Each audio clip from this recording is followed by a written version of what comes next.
কি হলো, কাল তুমি বাড়ি যাওনি? আসলে যাবো কি করে, তোমার জ্বরটা তো একদম নামছিলই না। আমি জল ফুটতে দিয়েছি, তারপর মাথা পর্যন্ত ধুয়েছি।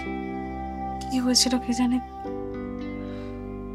সেই ছোটবেলায় মা বাবা মারা যাওয়ার পর থেকে আমি এত সেবা কারোর কাছ থেকে কোনোদিন পাইনি। আর আমার যে কেউ এত ভালোবাসতে পারে আমি সেটাও কোনোদিন আশা করিনি। থাক না সব কথা,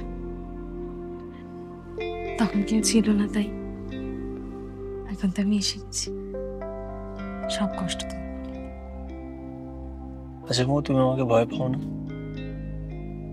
সারাদিন গুন্ডামি করছি, মস্তানি করছি, এই বন্দুক এসব নিয়ে তো আমার কারবার। ওসব তো বাদছি, ভেতরের মানুষটাকে যদি কেউ দেখে তাহলে দেখবে কতটা সুন্দর, কতটা মানুষ। আর আমি বাহ্যিক জিনিসটাকে পছন্দ করি না। মো, আমি কিন্তু তোমার বাহ্যিক এবং ভেতরের মানুষটাকে দুজনকে খুব পছন্দ করি।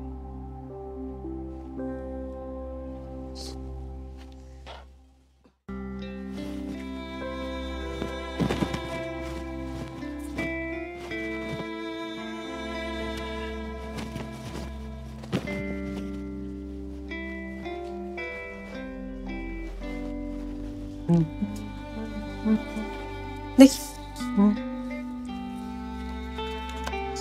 মা, তুমি মন্দিরে গিয়েছিলে? হুম হুম হুম?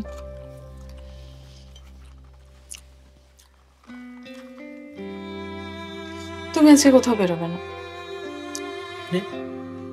আজকে পার্টির মিটিং আছে, তুমি মেন স্পিকার, আমি না গেলে হয় নাকি?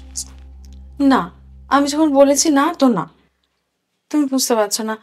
আমি আজকে নিজে পছন্দ করে বাজার নিয়ে এসেছি, সব রান্না করেছি তোমার পছন্দের সেগুলো, পায়েসও করেছি। পায়েস? আর তুমি এটাও ভুলে যাও, নিজের জন্মদিনটা একটু মনে রাখতে পারো না? আসলে এত কিছুর মধ্যে মাথা থেকে বেরিয়ে গেছে। দেবো, তুমি যেভাবে আমাকে আঁকড়ে ধরে রাখছো না, আমি কোনোদিনই চাইলে তোমার থেকে বেরোতে পারবো না। সারা জীবন তো চাই না তুমি বেরো।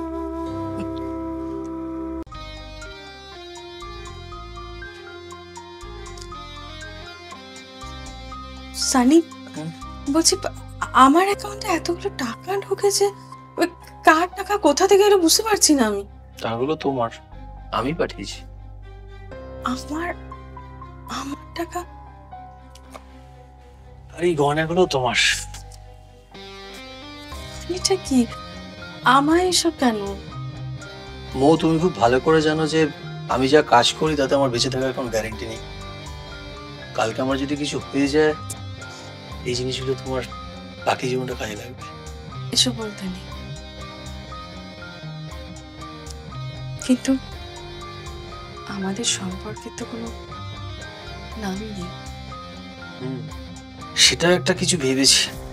চোখটা বন্ধ করে দেখি। চোখ বন্ধ করে? আরে করোই না। করলাম।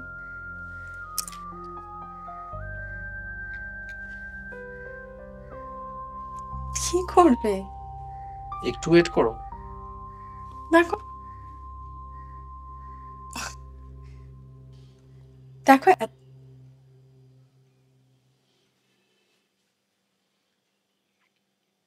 এইবার